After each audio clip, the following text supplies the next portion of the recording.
You know, we really are going to have to clean up our act this week. I think so. I've been handed a copy of the rules and regs, the broadcasting rules and regs, and who handed them to you? Well, not so much handed to me as transmitted to me by one Freddie the Turk. Freddie the Turk. Freddie the Turk, feel safe when near him, Freddie the Turk. Only the evil fear him, softness in his eyes, iron in his thighs, virtue in his heart, and fire in every part of the mighty Freddie the Turk.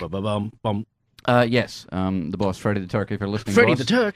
the Turk. Save it for later, man, save it.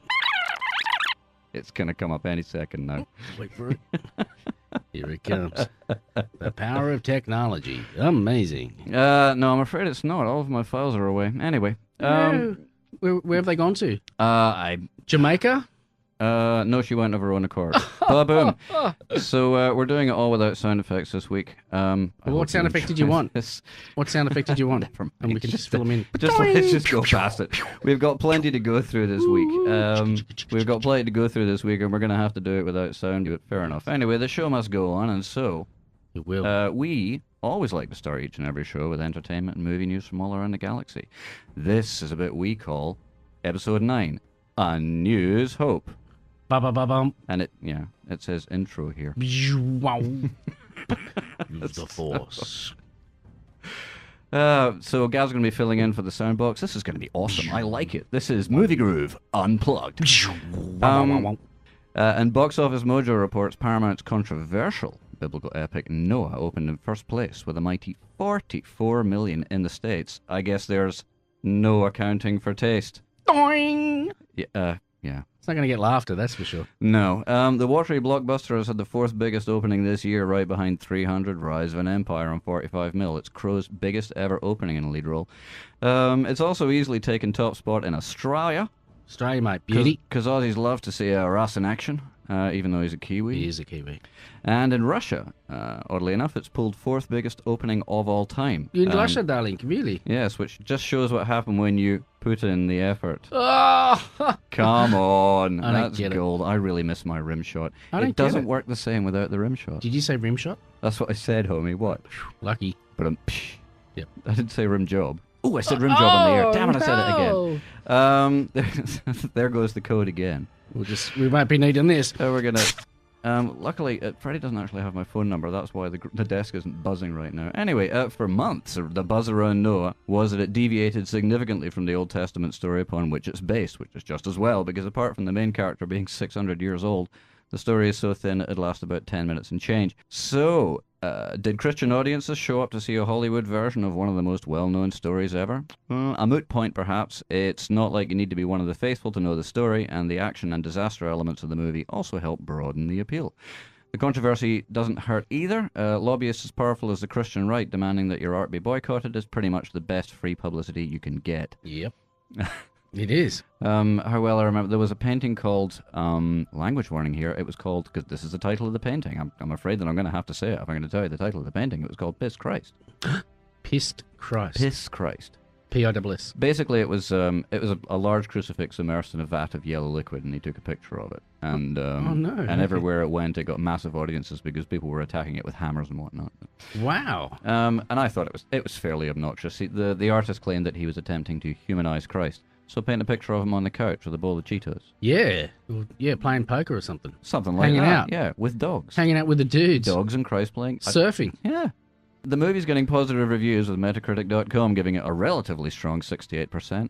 Its proponents universally hailing it as a large-scale visual extravaganza, not seen in a Bible movie since the days of DeMille.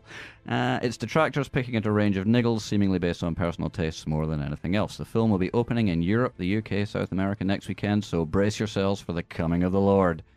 There was more to that line before, but No, leave it there. Again, the code. The code. In other news, Schwarzenegger.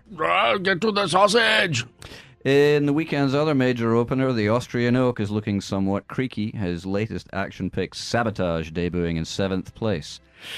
It's a certified bomb for the once great box office behemoth. His worst opening since 1985's Red Sonja.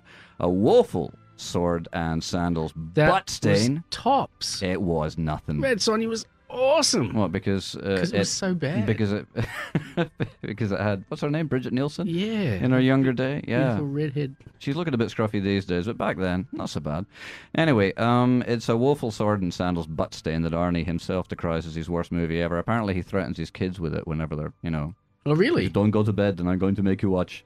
Sabotage took only 5.3 mil over the weekend, putting it below animated hit Mr. Peabody and Sherman and Wes Anderson's indie charmer, The Grand Budapest Hotel, both in their 4th week of release. Grand Budapest has gotten a wider release now. You remember I said a couple of weeks ago that nobody went to see it. Mm-hmm. Well, now it's had a wider release and it's climbing the chart. Oh, good. So, which is good because apparently it's awesome.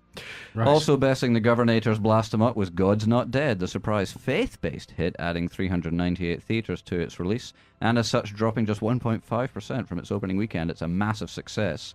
And strong in the running were Divergent, which has pulled its number and then some, taking 95 mil in its first 2 weekends, and The Muppets Most Wanted looking on track to break even. It's in 3rd place with a creditable 11.3. So, what does all this mean? Could it be that Arnie's day has passed? That the long-running Schwarzenegger versus Stallone rivalry that so dominated the box office of the 80s has now been decided in the new millennium?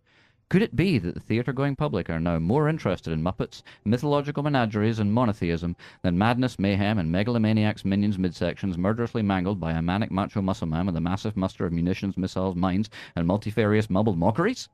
Probably. Yes, as much as it might gall those of us who still carry a torch for the Black Plowman, because that's what it means. Yes. Schwarzenegger. It means Schwarzenegger means Black Plowman. Black Plowman. His total recall of box office glory has been terminated by that other guy, Sylvester Stallone, who to date is the only actor in history to have at least one movie debut at number 1 in each of 5 consecutive decades, the first being Rocky in 1978, the last, The Expendables 2 in 2012. But despite this disappointing return to the big screen after his disastrous tenure as governor of California, the Austrian-born star may indeed find that his dreams lie somewhere over the Rambo. Oh, no. Somewhere over the Rambo, bullets fly. Evil communists spurting blood as they slowly die. That's beautiful, man. Isn't it, though? It's beautiful. I wrote that last night while I was really high. Someday Kids, don't do drugs. Wish upon a claymore. I like it. Mexicans. Hola! Playing in 664 locations, Cesar Chavez opened to 3 million this weekend, and that's okay. But Chavez is a major figure in the Hispanic community. See. They make up 32% of frequent moviegoers in the US, so the film has fared less well than expected. The movie could receive a boost on Monday. That's Cesar Chavez Day. Oh. But in any case, it looks like Cesar's salad days are behind him. Hey. I see what you did there. Come on, that's gold. Comedy gold. It sure Top is. shelf. And finally, Frozen. Frozen. that's the sound effect for the movie. Frozen. Excellent. Has passed a major milestone. Over the weekend, it hit a worldwide gross of $1.07 billion. What? Surpassing Toy Story 3 is the highest grossing animated feature in history. 1.07 billion. And in the same leap has placed number 10 in the top grossing feature films of all time. Placing it just below The Dark Knight Rises, Skyfall, The Return of the King, and somehow Transformers Revenge of the Fallen. Really? And Wow. whoever it is who's paying to see these Transformer movies, don't think for a second that there are too many of you to kill. I will hunt you down, every last one of you, and slaughter you like an altar boy who talks too much, I swear to God. And while we're on the subject... Al, medication time. Sorry. Medication time. So yeah, Rusty Crowe, box office massive hit. He's going to be very, very pleased. Apparently it's wacky as. Yeah. It really, it doesn't have a whole hell of a lot to do with the Bible, because the Bible version is real like, there was a bloke called Noah, and he was the best, and he built a big boat, and then all the animals came on. And then he jumped off and got really drunk, and then somebody saw his junk, and that's the end of the story, is that he gets off the boat, makes a bunch of wine, gets drunk, falls asleep in his tent, and one of his grandsires, or one of his son's sons comes in and sees him naked. Yeah. And it's really unclear what happens. Because he sees him naked, and then he goes off to tell people. Yeah. And Noah gets so pissed about this that, he curses their family line. Right. So there may have been some details left out in the translation from the ancient Hebrew text. Okay. Who knows? What was he doing in the tent? Naked. Just having a sleep. He made wine and he got drunk and then he fell asleep. Nuded up and thought, and then passed out. So somebody saw him nude. Fair enough. Told others, and then. Oh, look, I was pissed and he's nude. Go check him out. And this is in the movie. Is it? Yeah. You see Rusty nude, do you? Yeah. So they've Hot taken. dog. That was Vance Joy I like that song. with Riptide. That's a big hit for Vance. Vance. If he did a commercial, he'd be Advance. Oh boy. Oh yes, from out You're of ready nowhere. for fatherhood, mate. It's a high fly stinker. Yes, no, seriously, Let's go. you're ready. All Is you that a need now is a woman who's willing to have Is that sex a with you. dad joke? Is it? The the endless search continues. Yes, it does. Call me 0011. If you'd like to get in touch with Gav, you can tweet us on our Twitter account. Nobody right, ever yes. does, but hello. Tweet me. We just got mentioned by Brad and Cara. That was lovely. Hey! Hey, so there you go. Somebody tweeted, but it wasn't somebody that you can have sex with. So, Yes. so if you fancy Gav, But hey, Brad, winkety wink, big fella. Hi, boys. oh boy. Next on the show, we've got the segment of the show where we have a look at what's opening in theaters in Australia and all around the world. This is Opening Scene. Da, da, da, da. Better than gold. Opening this is going to be a quick one. Opening this week in the States are 10 Rules for Sleeping Around, a screwball sex comedy starring nobody about finding love in a godless world, which only got made at all because it has a catchy title. In a year's time, ask 100 people at random about this movie. If 3 of them know what you're talking about, I'll buy you a house. Wow. Also in theaters, Afflicted, a horror movie of the not at all oversubscribed subgenre of the found footage motif, which always makes for a visceral and immersive experience when your girlfriend gets motion sickness and pukes in your lap. Nice. 2 broskies go on a European road trip determined to capture every moment on their GoPro. I love the GoPro. I got to get one of those bad boys. On landing, one of them gets a virus from shagging a random Euro babe, and rather than merely getting an itch accompanied by a stanky discharge, it gives him superpowers. Wow. Yeah. That's... We feel pretty super the next day, but I mean, superpowers. Yeah, but then, but he's also going all postal with it and getting that veiny skin and cheap zombie contact lenses thing, which is never a good sign. Oh, okay. And bad times ensue. And somehow the other guy keeps the camera pointed at him the whole time. And we have a movie. Excellent. The found footage market has exploded in recent years, being an ideal way for young filmmakers to make their start in genre movies without needing a massive budget, and has been ever since the success of 1999's The Blair Witch Project, the directors of which went on to... That's about it. They've recently produced the extremely successful... There was that... No, there wasn't. No, anyway, I'm sure they're doing well. Yeah. Somebody look that up for me. Alan Partridge is opening in theatres for reasons best known to but a scant few, and none of them being a potential audience member. And we also have Dom Hemingway, a British crime drama with Jude Law in which... Also Nothing, and Sweet Fanny Adams. Okay. Why is the opening scene so stale this week, you ask? Well, I'm glad you asked, because who, other than Steve Coogan, of course, in their right mind would open next to... Captain America, Winter Soldier, when Captain America throws his mighty shield, all those who chose to oppose his shield must yield. Thank you. I like Tony Stark's one. Tony Stark, smooth as steel. He's a cool exec with a harvest. And Iron Man. Dun, dun, dun, dun, ba, ba, ba. You know that one? I miss my carts, I really do. What else was there? You know, those old 1950s ones where they just have the lips. I need my soundboard back. If somebody out there can help us, please help us. It's just of a card, like a picture, and then they have lips. Oh yeah, the old the limited animation where they would just get somebody's mouth. Yeah, and just put them out there. And have like creepy, a hole cut man. in this. Yeah. There was something really not right Very about creepy about it. Yeah, if you've seen Pulp Fiction, there was just a brief clip of one of those old cartoons where they've just got a still image of a cartoon character and then real lips. Yes. Going like, "Hello, Captain America. Have you come to save the day?" "Why, yes, I have, citizen." Anyway, Captain America. So Captain America Winter Soldier, which we went to see last night, didn't we? We did. And we'll have a full review of that movie. And when I say review, we're just going to go Pretty much. and try and keep it spoiler-free. Again, this is a professional radio show. Yes. So that's why, of course, I've recently been handed a copy of the Rules and Regs. The Rules of Regs, the broadcasting code. It did say something about encouraging drug use. Now that's a serious no-no, and I would never, ever, ever, ever do that. Encouraging drug use. You know, encouraging, glamorizing the use of drugs and Well, alcohol. you can. Using drugs and alcohol, children, is never good. Oh, okay. It's So not it's funny. bad. It's no fun.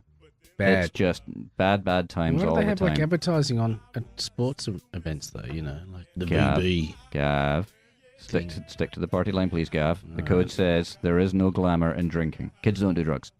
Seems cool. It appears that again we may have stepped over the line. I've got a little clip here from last week's show. Uh-oh. And I'm just going to cue that up right now. In the films, Ken plays Starman, a superhero who cunningly lulls his foes into a false sense of security by appearing to be a tiny Asian man dressed as a yellow condom. So prepared, he must save the Earth from the followers of Balazar, an evil genius from the planet Zemar, whose brain has been preserved after his death. Watching the film is generally agreed by neurologists to be one of the weirdest things that can happen to a human mind. So while we here at Movie Groove would never, ever recommend doing drugs, if you're getting brutally munted this evening, why not take in Evil Brain from outer space, and after you've been talked down from the roof of your local observatory, let your loved ones out of the basement and washed off all the blood and hobo semen, why not tweet us at Al's Movie Groove, all one word with a capital A, to tell us how it went. So that was my tribute to Kenneth City. Yeah. he was Very nice. He loved that. He was 82. Good on you. Big Such shout out to Ken's dignity. family. Such dignity. Banzai. Banzai. Do you think we might have skirted the rules there just a little? Not we. What do you mean? No, we, buddy. You were in the room with me, matey. Doesn't matter. We're going down together. If we're going Forget down, it. we're going down together. I'm taking No you with way. me, buddy. I deny everything. No, this is what I'm going to be telling Freddy the Turk. Who? Freddy the Turk, people are safe when near him. Freddy the Turk, only the evil fear him. Softness in his eyes, iron in his thighs, virtue in his heart, fired every part of the mighty Freddy the Turk. And now we're moving on to an interview. An interview. An interview, that's right. We've got right now on Movie Groove, we've got a special guest in the studio. Who is it? Who is it? Well, we're very proud to welcome Pat Purcell, creator, writer, and producer from Australian independent comic publishers Winter City Productions, whose titles include the children's sci-fi Mechanical Knight and, of course, the dark revenge fantasy Winter City. Check this out. Winter City chronicles the childhood of an abandoned and abused boy named Sam Winters. During an encounter with a religious cult, yeah, I'm pretty sure that's spelled properly, Sam's traumatic life experiences manifest as a twisted and vengeful dark side that claims to be one of the four horsemen of the apocalypse. As Sam's tragic story unfolds in the past, we bear witness to the result in the present, the loss of innocence replaced with history's bloodiest serial killer, the Winter City Reaper. You can visit www.wintercity.com to learn more about the comic that reviewers are calling the best thing to come out of Australia since AC/DC. Pat, welcome. Thank you very much, Al. Oh, you're welcome. How you been? Yeah, I've been pretty well. Very successful comic, Winter City. It's a starter title for your company. Where did all of this start? Oh, well, I've been making comic books since I was very little. You know, I Yeah. started reading Garfield when I was probably 5 or 6 in the newspapers, and from there just started drawing my own little scripts. Yeah. And I've just always done it. And I don't know why my career, I didn't end up going into arts as a career, even though I always thought I'd like to do that. But I guess I went and did the proper thing and did a real job. No offense to any artists out there. I don't believe that. You know, art is obviously a real job, but that was the mindset I had. No, most artists know exactly what you're talking about. Yeah, I'm sure they do. I'm sure they do. me. Yeah, Trust me, homie. no. Anybody who illustrates for a living knows that, yeah. Yeah, yeah, and again, that's why I'm also so happy to, all the stuff we produce is all paid for. It's paid for at market rates, and it's under contract, and it's all very clear cut. Which makes it something of an unusual beast in the Australian comics industry. Yeah, a little bit again, but then this is so. I mean, I'm not really a part of the. I haven't really been part of the scene though. You see, I mean, as I said, my path went somewhere different, and I decided sort of maybe 4 or 5 years ago now, gosh, time's flown, that it was time for me to start moving much more towards what I really, really wanted to do with my life, and do something creative. Even in my day job currently, I'm very creative. I design software, and a lot of those skills that I've picked up through my career translate quite well to, I guess, running a small team of creative people to produce a comic book. And you do need a team. Oh, absolutely. Look, when I've as I said, I've been in my spare time sort of drawing and scribbling cartoons and comic books and even animations my whole life. And I always believed that one day I would find the time to sit down and draw my own magnum opus comic book series. It's not quite that simple though. Is No, it? it's not quite that simple at all. And when I finally came to the realization was looking at the credits in a standard floppy comic book. I'm like, wow, there's a lot of people that work on just one of these books. So I thought, well, if I'm going to do comic books, I'm going to do comics for real. Like, I'm not just going to just draw a few pages here and there or whatever. I want to try and do something here. So Because it is a massive amount of work. It's literally the hardest work an illustrator, as an example, can do, and easily the worst paying. hands down, for sure, absolutely. This is why superheroes wear spandex. Because basically artists don't get paid anything, so if you're going to be drawing the picture of the same character over and over again, you just keep it real simple. It's a figure drawing with some lines on it and a cape. Absolutely. Look, I'm sure Pablo, our lead artist for Winter City, hates me for the character design we came up with for the Reaper, because people seem to struggle to draw it because it's a very unique, bizarre kind of. You sort of think, oh yeah, he's got a. There's a fair bit of work in that overcoat. Yeah, there is, and the intricacy in the gauntlets. Where did you hook up with the artist? Can you tell them about? Tell us a little more Deviant about Art. this. So I mean, Yeah. like I said, originally I tried to draw the entire thing myself. I got 5 pages in, and it looked like an episode from The Simpsons, and I went, this is just not going to work for the subject matter. So I just opened my wallet and said, well, how much can I afford? Okay, well, let's go out and see what's available. Eventually, I got what I found someone on DeviantArt, and eventually I hooked up with Pablo, and I said, do me a test page. Sent the test page through, and I immediately went, yeah, this is the guy. This is fantastic. So let's get to it. Yeah, the story's not for kids. Where does the story come from? Is it something that you had kicking around for a while, or? Yeah, of course. Yeah, no, look, my head's full of half finished stories that I've been and this one was hung around for a particularly long time, and it evolved a long way. It started off as just an idea of a supernatural Grim Reaper like Freddy Krueger or Jason Voorhees killing teenagers. Yeah. But then I got quite heavily influenced by some of the more police procedural shows and movies like Seven and Silence of the Lambs. And there's a strong religious note in it as well. Like Yeah, those of things. course. Yeah. In fact, I now realise that a lot of these stories I have kicking around in my head have very strong religious undertones going on, and I think it's probably because I was I went to Catholic school, so I was raised. Well, if you're a believer or not, it's a very rich source of. It is. There's a lot to play with there. Yeah. A lot to play with. Lots to draw on, and there's some really crazy tales that come out of the Old Testament, for example. So Yeah. yes. Yeah. So yeah, but you do have a kids title. It's I mean, that's a market that you'll be producing some content for from here. Now, was that a planned move, or did the expansion kind of grow out of the success with the initial title? I was always going to make more comic books, whether they're successful or not. I'm going to be making books. So this is what I want to do. Like I said to you, I've always done it. I've always made comic books in some form or another, and I think I always will. Just now that I'm trying to take it to a much more professional level, and I'm trying to get it out to a much wider audience. So the new title is the children's title. I'm not. It's aimed at children, but I'm not talking about toddlers no, here. not really. Look, is it aimed at children? Yes and no. I think of it as being all age appropriate, right? Some of the themes that we have running through it are. It's called Mechanical Knight. Yeah. And it's set in a sort of a fantasy medieval time. And what happens is in a quiet little town, one day while everyone's at the weekend fair, there's this massive explosion, a big fireball in the sky. And I can see the Michael Bay version right now. Yeah, definitely, yeah. Michael, if you want to get on the line, man, this is exactly your thing. For all the criticism, if he came to me and said, I want to make your comic book into a movie, I'd say yes. Yeah, absolutely. I mean, who'd say no, seriously? So yeah, your Mechanical Knight character is he's a hero for the kiddies. He is. But I do think it's not just a book that a 7-year-old boy would get into. It's something that I hope that anyone of any age will be able to enjoy, because it is.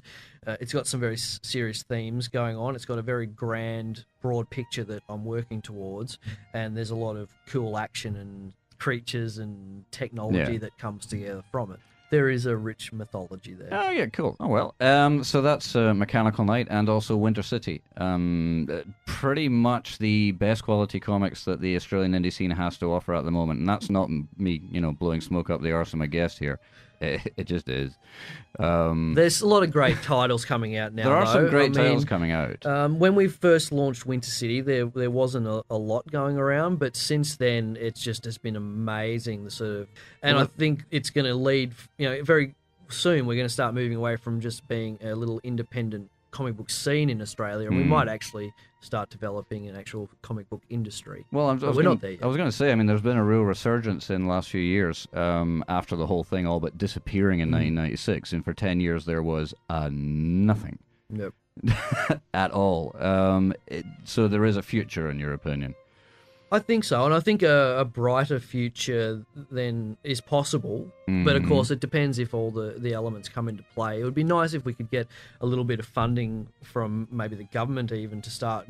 This government? Yeah, I know, but it would help. It would help a little because it's a very expensive. While we're dreaming, homie, I want a Ferrari. Just a couple of grants for a couple of serious publishers to promote the book. But the thing is we've got a very, very small market for comic books here in Australia, tiny.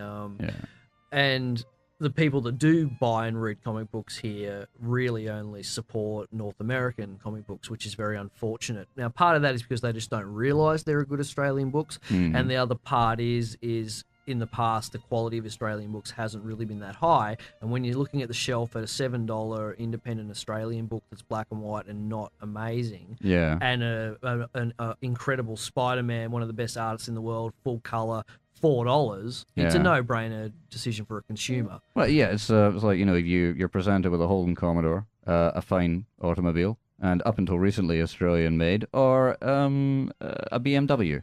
Exactly. The Holden is more expensive. Which one would you like? Yeah, exactly. Yeah. Exactly right. That's what's happening. Is there any real value to creators skipping past the problem of being able to get, well, for example, good shelf space in comic outlets and delivering online? Absolutely. Look, one of the biggest problems I face is just getting comic book stores to support us, for them, they go, well, it's a risk, and it is a risk. Fair enough. I understand that. They go, look, all I do is I put my order in every week for my books to be shipped in from the US. People come in here and they buy it, and I don't have to really try. And so when they do say, yeah, we'll take some Australian books, they go and put it on a back shelf somewhere and then say, no one's bought it. It's like, well, no one sees it. If you could at least give us a little bit of front shelf space, and I assure you, people will buy them. And that's been our experience. The stores that we've partnered with that have put our books forward, put them at the front, have sold really, really well. And if I could get 10, 20 stores putting the books at the front and actually giving us a chance to be seen and sold, I would have a viable business. Yeah. Well, so that's the challenge. I guess they're trying to run a business, and nobody gets to be a millionaire by running a comic shop in this country. Of course. Or making comic books. So, we're all doing it tough. And so that kind of support would take real work for them because it means a drop at the back end. For sure. But, maybe those days will come around. Who knows? Comic titles are pretty hot property in Hollywood right now.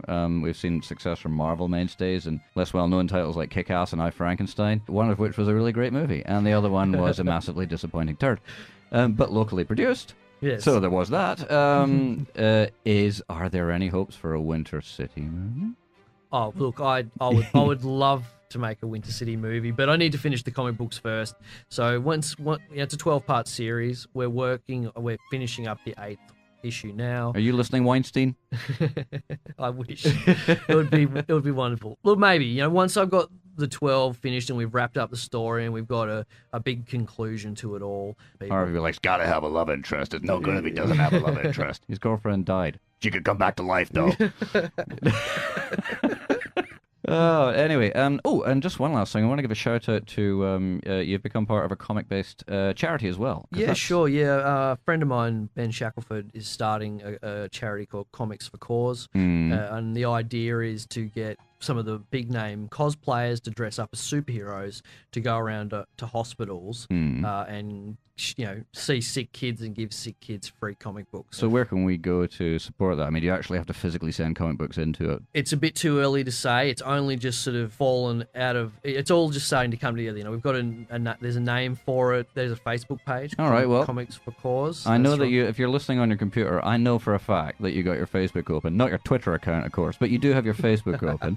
So they go to Comics for Cause, I believe. Comics for Cause, right? So you go to that Facebook page and you can find out how you can support that very worthy cause. We're going to give comic books to sick kids. It's going to be awesome. They're going to take pictures of it, stick it on Imager. Well, superheroes are going to be giving comic books to the kids. Yeah, so there you go. They don't just have to wash the windows anymore. Yeah. Yeah, it's lovely. That was Ace of Base there. A classic from the 90s. A girl who really likes Lebanese food. All she wants is another kebab.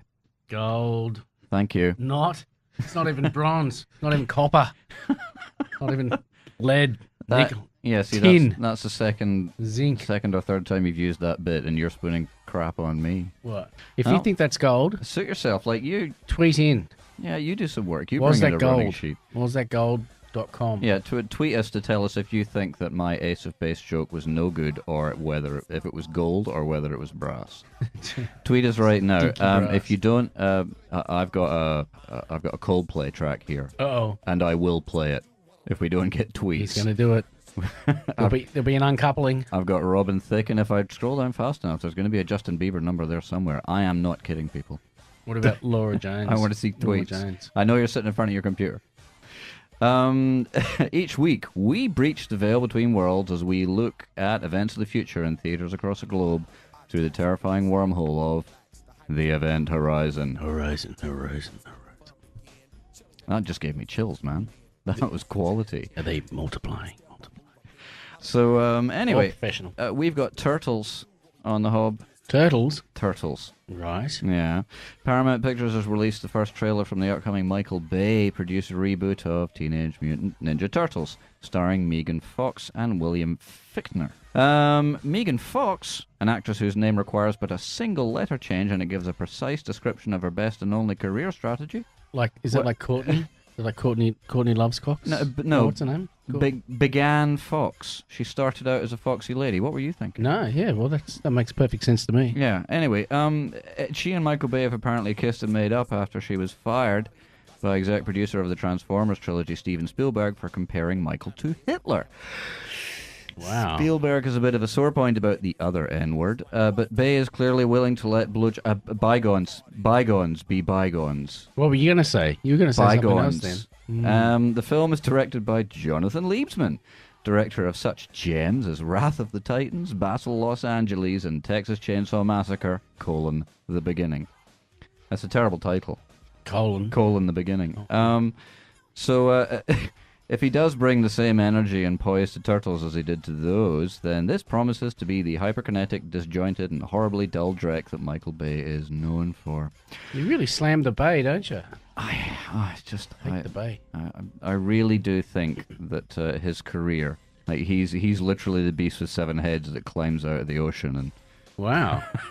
It's like Cthulhu or something. Hey, Michael Bay, Cthulhu. One day he's just going to show up in the studio and I'm going to be going like, hello, Mr. Bay, can I have a career? I'll be pointing to you. I'll be pointing to you. It's him. I've got this great character that you're going to love. This story is set in the city that needs heroes. What city doesn't? The evil Shredder and his Foot Clan, which sounds like a cereal manufacturer with a sock fetish, have an iron grip on everything from the police to the politicians. And the future is grim until 4 brothers rise from the sewers and face their destiny as the Teenage Mutant Ninja Turtles.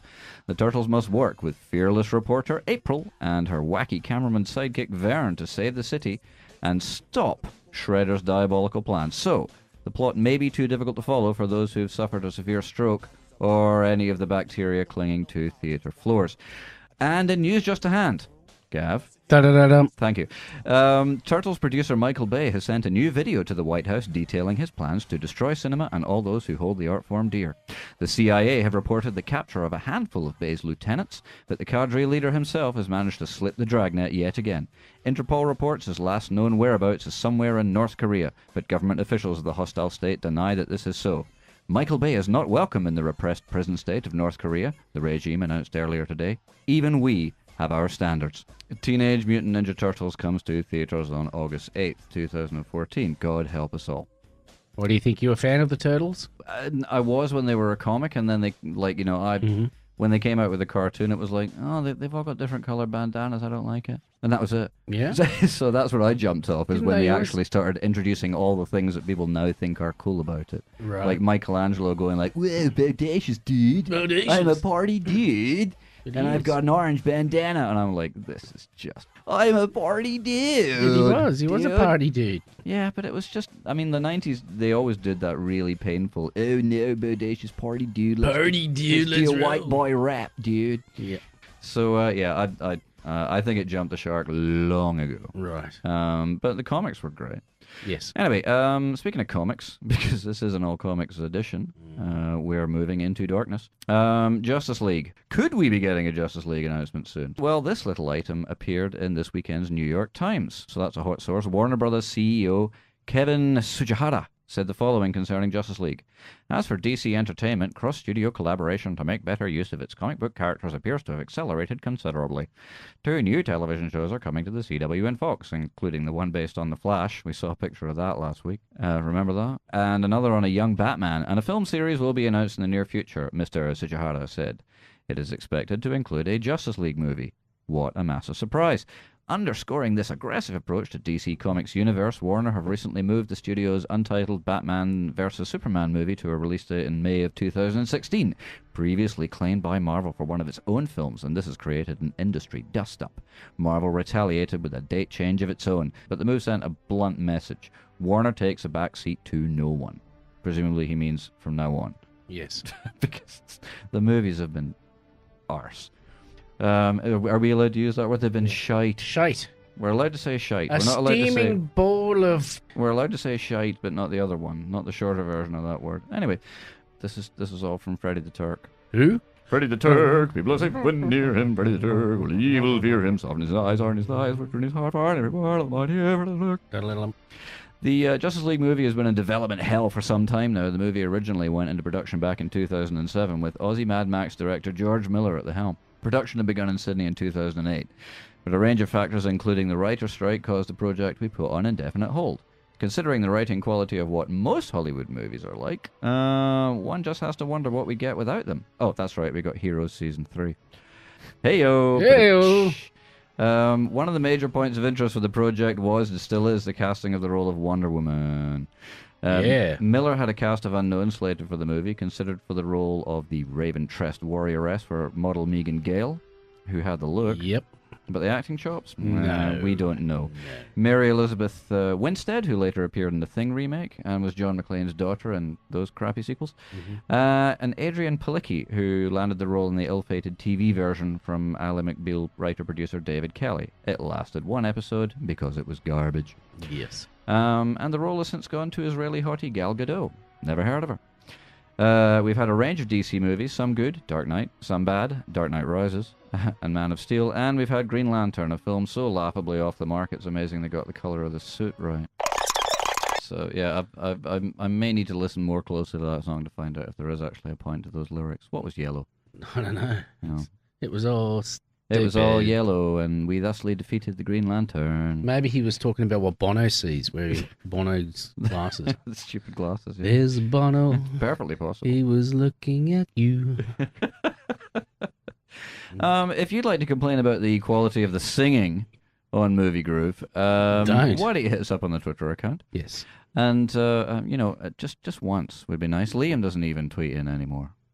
Really? Yeah, the one and only listener who ever tweeted us isn't tweeting anymore. Oh, no. I know, it's Liam, where did you go? Maybe we should tweet Liam. Maybe we should do that. We'll do it later. I've got too many things to look after here. Anyway, each week here at Movie Groove, we take a look at the oft-overlooked art of movie music from Hollywood and the unsung heroes who create it in a bit that we call The Sound of Movies. The hills are alive with the sound of Bang. music. Last week, in The Sound of Movies, we profiled composer David Newman, who gave us the soundtrack for Joss Whedon's excellent sci-fi flick, Serenity, and who also happens to be the cousin of 2-time Oscar-winning composer Randy Newman. Well, it seems that there's something in the water over there at the Newman Ranch, because David also has a brother, and he too has the occasional soundtrack credit to his name.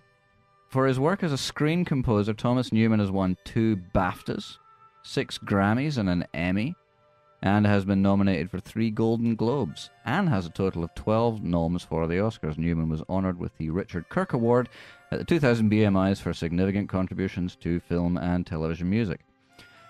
His big start in films was orchestrating the scene in Return of the Jedi that depicts the death of Darth Vader with family friend John Williams. So, friends in high places. He went on to write scores for such movies as Finding Nemo, WALL-E, The Shawshank Redemption, American Beauty, Road to Perdition, Erin Brockovich, and The Green Mile, to name but a few. In fact, Wow. he scored at least one Best Picture nominee every year since 1994. It's pretty good. A quiet and deeply private man, there is almost nothing about him other than his career in music that can be learned after doing the most rudimentary amount of online research. Oh, I can tell you all I've about it. found. He has 3 kids, and as a child he went to violin lessons, apparently. That's about it. No, he's a party animal, that guy. We used to yeah? hang out back in the early noughties. Does he do that trick where he pulls a condom over his head and inflates it with his nose? He has done that. That's a classic. It's a ripper. It's always fun. Fantastic. You're on Energy Groove Radio. What are you laughing at? I'm laughing at you. Oh. Oh, right at ya. Laughing at you. Not with. The witty remarks. At. Yes, witty repartee, famous Maori comedian. Boom, boom. You're like school on Saturday. No class. And we went to see Captain America, Winter Soldier last night, did we not? We did. We did. And what did we think of that? Get in closer. Yeah, come on in. Go on, Come give Gav a big hug. That's right. Oh, yeah. Well, you know, What do you think, Pat? I went in a bit skeptical, to be honest, because of of Marvel Phase 1. Oops. Captain America, for me, was probably one of the weaker films. Not that it was a bad movie at all. I enjoyed it, but it just didn't really... I kind of left it feeling meh. So Yeah. going into the new one, I was kind of a bit, well, we'll see how we go. Mm. But it was pretty darn good. It was, Darn yeah. tootin'. It wasn't shite, even slightly. It starts off strong. I would say, it's probably Avengers good. It's Yeah. approaching Avengers good. If you loved Avengers, Well, then it was this probably is... a little bit more intelligent than in Avengers, I think. I mean, Avengers at the end of the day was a bunch of guys stopping an alien invasion. Yeah. And don't get me wrong, I'm not putting it down. It was a good movie. But Winter Soldier was actually a thinking man sort of espionage thriller. It was a little bit boring, wasn't it? There was a bit of a It Bourne was very, identity very in it. Bourne or James Bond. Probably a bit more James Bond because, of course, it's larger than life superheroes. They but- had Bourne Barney in it. There was action sequences where they're knocking the living crap out of each other, and I was actually going like, "Ooh, Yeah. oh, that's got a height." Yeah, And yeah, that I really love it when a movie does that, when you actually sort of start sympathizing with the guys who are taking the hits. So the action sequences, they're spot on. It was very Greengrass. Yes. Paul Greengrass, who directed the Bourne series, and so the action's spot on. Script doesn't suck either. No, absolutely not. And of course, plenty of great one-liners is becoming a bit of a trademark of the Yeah. Marvel movies. What's weird is that, like, I never would have seen this coming. Back in the day, Captain America was like a B property, and you didn't care about it. Yeah, Ditto for sure, Thor. for sure. But I kind of felt that way about Iron Man as well. Like, I always thought Me Iron too. Man just seemed a little bit silly with the way in all the comic books he's like these metal arms. How do they even bend? I thought, what the heck is this? That's why the Avengers exist, all right? Well, none of these titles sell by themselves. We stick them together in a team, and maybe that'll Yeah. help. And it did for a while, but then the sales started to drop, and they went, right, now we need to put Spider-Man and Wolverine in the mix. And then, the sales of the comics start to go up again, but of course they can't use those because they're owned by Sony and Fox, respectively. Are we sure? Because didn't you see on the internet this week leaked photos from the set of the new Avengers: Age of Ultron? No. They've got Spider-Man shots on set. This is a Movie Groove exclusive, ladies There you and go. Yeah, gentlemen. well, I'm a man in the know. Yeah, so apparently It was on Facebook, actually. there's been a shot of a very Spider-Man-like looking character on the set of the Avengers. Yeah, This so- is very exciting. It could mean It could mean. that, Sony said, "Let's do it. Let's get into bed together and let's put Spider-Man." the buzz was yeah. the buzz was that it was very difficult to get Quicksilver and Scarlet Witch in because they're the daughter of Magneto, and Magneto is a mutant, and they're not even allowed to mention mutants because the mutants are owned by Fox. Oh, okay. But maybe Sony have just come to the party and said, "Yeah, screw it. If we make money out of it, then It seems a little bit like, well, no-brainer. if Marvel's going to, and what Disney's going to flip the bill making a movie that's going to make heaps of money, well, Sony just goes, all right, well, we'll license it back, whatever. Well, they're not talking about, I mean, we had news before about, a reported standoff between Marvel and DC, and it could be that it's just a manufactured thing like Coke and Pepsi, where, hey, we make it look like we're fighting, everybody wins. Yeah. So, but anyway, back to the movie. Yeah, it's a cracker. Go and see it. Scarlett Johansson features. She's super hot as usual. Well, she was a real main character this time too, which I liked. I mean, she was obviously a main character in previous Marvel movies, but this time she was very Pivotal central. plot points? She was pivotal, yeah, absolutely. Yeah. She was all the way along, and I actually didn't realise that she had such a big role in it going into it either. Straight from the first scene, she was there, and she was there through the whole thing, and she's just. Hints of romance as well. Yes, Cap, absolutely. right there. They're like hinting very strongly that Cap's going to be capping that widow. So that'll be interesting in a very PG sense. But anyway, it's all very cool, and it goes fairly big scale at the end, of course. A Marvel movie must end with a big stoush with lots of explosions and stuff. You see, it's funny, is because that's where it kind of lost me a little bit. I thought, it wasn't a disappointing ending by a long stretch, but it sort of was also the standard canon where it's just everything just starts exploding and there's a giant war and it just kind of turned into almost Transformers or something for me. It was just loud and things going on all over the place, and they had so many different characters at this point, and every character had their own opposition, and it kind of lost that intense focus. And what I really liked about Winter Soldier was it was a very intense character drama, what's going on and what's the conspiracy. How did you feel about the third act character reveal? Because the Winter Soldier is masked, which hints at a secret identity of some kind. I mean, where were you on that? Yeah, I should have seen that one coming a mile away, to be honest. Yeah, well, let's not give too much away. I won't give too much away, but yeah, no, it was good. I liked it, and of course when it came about, you were like, oh, of course, slap in the head. But yeah, it was blown for me because I saw it on the animated.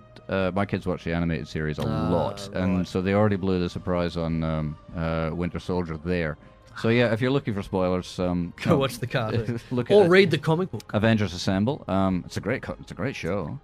We won't spoil that one for you. Get along to a cinema and see it because it's definitely worth the watch. Plenty for everybody. That's our review for Captain America: Winter Soldier. Anything to add?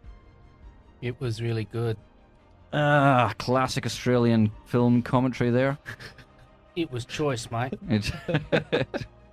Captain America: Winter Soldier. Trip along and see it, and don't forget to pick up your copy of Winter City because it's awesome too. And Mechanical Knight. And Mechanical Knight. Brace yourself. Winters are coming. Thanks for that, Pat. Yeah, thanks, no worries. Thanks for being part of the show as well. He's not going anywhere, but he's going to be off the mic in a minute. But that's a pleasure. I'm glad that you enjoyed yourself. I've enjoyed having you in. You'll come again at some point. I'll come again. Yeah, awesome for sure. Work. Okay, cool. The next and over again. All right, next. Every week I like to remind the listeners that my favourite bit of the Oscars is the In Memoriam segment. But why wait until March when we can enjoy death every week in a bit we call Dead for Reals? We're not going to sing the song. Behind the cloud, the sun is shining. There's a big blue sky waiting right behind the cloud. Oh, this is getting worse. Ain't It Cool News reports legendary screenwriter Lorenzo Semple Jr. has passed away, leaving behind an eclectic body of work, the best known of which is unquestionably the 1960s Batman television series, starring Adam West. You sound like Mr. Ed there. Quickly, old chum. Yeah, it's the same as Mr. Ed, just with a bit of a breathier. And no one gets away from Adam West. Yeah. Let's go get the bad guys. It's as if he knew we were having an all-comic episode, and he thought, well, I'll die just to give him something to talk about on Dead for Reals. Get the publicity. The endearingly silly take on the dynamic duo was the biggest hit of its day, and despite all but destroying the careers of almost everyone involved, it eventually spawned a big screen feature in 1966 that remains a classic for students of geopolitical dialectic and shark punching. There was a scene at the end of Dark Knight Rises. Spoiler alert, if you haven't seen Dark Knight Rises, it's garbage. There's a scene at the end where he's trying to get rid of, he's flying away from Gotham City carrying this big arse nuclear device. Mm-hmm. I would have given real money for him to go, some days you just can't get rid of a bomb. No, we don't remember that line from the 1966 movie. He's running about. Oh, of course. He's running about on the dock with a bomb. Yes. And he's like, some days you just can't get rid of a bomb. That's right. They just missed such a massive trick there. I couldn't believe they didn't go with it, but there you go. I forgot about that. Semple volunteered to serve in World War II. Good on you, man. Where he lost part of his leg in Africa. To this day, he still can't remember which bar he left it in. Oh. After the war, he wrote for TV and the stage for shows like Burke's Law, The Green Hornet, and of course Batman, before moving on to write the cult film Pretty Poison in 1968. It's an off-kilter thriller that shows not only Semple's talent, but that also you probably wouldn't have hired him as a babysitter. Semple hit the A-list in 1973 when he co-wrote the adaptation of Henri Charrier's Papillon, which I know is one of your favourites. Papillon, very much so. Papillon. I love it. Steve McQueen, Dustin Hoffman. Awesome movie. Dustin Hoffman in his heyday, he was just as good then as he is now. This and the ensuing credits for The Parallax View in 3 Days of the Condor, which was with Robert Redford, who was in the film that we saw last night, cemented his reputation as a writer who can actually make a living as a writer. So that's nice. I'm a big fan of his screenplay for the Dino De Laurentiis Flash Gordon. Yeah. Remember that one? It's a high camp adventure that encourages its actors, and Sam J. Jones, who's not so much an actor as a Buster Crabbe action figure with a Luke Skywalker haircut, to play their roles with a stylized 30s serial hamminess, and he got to do Bond with Sean Connery and director Irvin Kershner on 1983's Never Say Never Again, a generally entertaining remake of 1965's Thunderball. Unless you've seen 1965's Thunderball. No? No. Anyway, Lorenzo Semple Jr. was 91, and we miss him already. And we're going to be back next week with more hilarity that falls well within the radio guidelines. We have, of course, been handed the radio guidelines. Radio guidelines.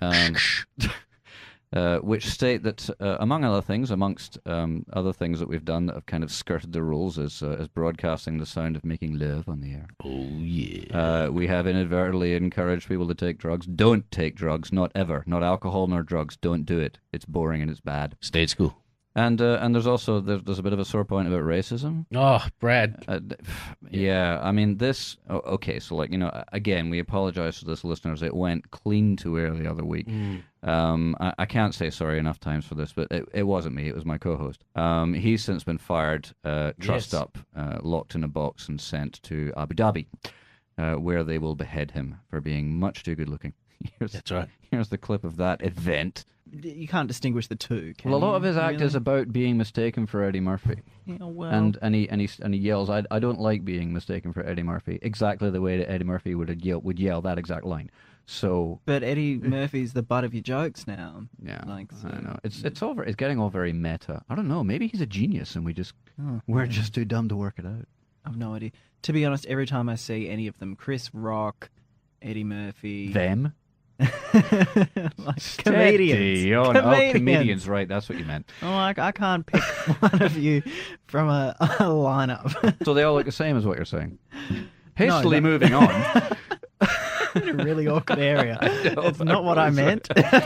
I would just like to point out that the comments of Brad Dewins are not those of Alister Lockhart or the SAE or any of the fine people that they employ. Oh, there you go. So I actually cleaned it up right in the moment. Well, that's all right then. Yes. So we're still falling well within the guidelines, and that's really fantastic. So if you're listening, boss, we won't do the song again, but yeah, Freddie the Turk, we know you're listening, man. He loves the show. He's our biggest fan. He never tweets.